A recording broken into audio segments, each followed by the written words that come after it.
رانا شمیم بیان حلفی کیس، اسلام آباد high court نے رانا شمیم بیان حلفی کیس کی سماعت 20 دسمبر تک ملتوی کر دی ہے۔ مزید جاننے کے نمائندہ جیو نیوز اویس یوسف زئی سے۔ اویس، آج کی کارروائی سے متعلق اپڈیٹ کیجیے گا۔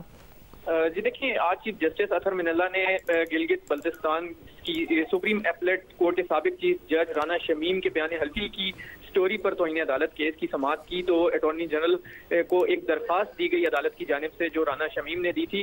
وہ درخواست پڑھ کر اٹارنی جنرل نے کہا کہ درخواست میں یہ لکھا ہے کہ 9 دسمبر کو رانا شمیم کے نواسے نے اوریجنل بیان حلفی کوریئر کے ذریعے بھجوا دیا ہے اور 3 دن میں یہ ڈاکومنٹ یہاں پہنچ جائے گا۔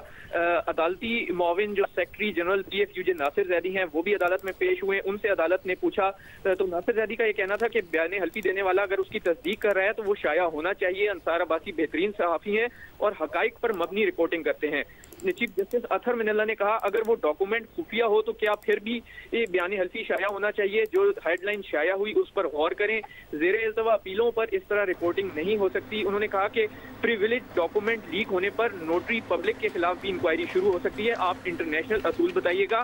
انہوں نے یہ بھی کہا کہ ڈیلی ٹیلی گراف اور گارڈین جیسے اخباروں کے چیف ایڈیٹرز کو 3 ماہ کی سزا ہوئی تھی۔ اگر لوگوں کو اعتماد نہ ہو تو ہم بنیادی حقوق کی خلاف ورزی پر جو کیسز سن رہے ہیں وہ نہیں سن سکتے۔ ایسا تاثر نہیں دینا چاہیے جو بیان حلفی کی خبر میں دیا گیا۔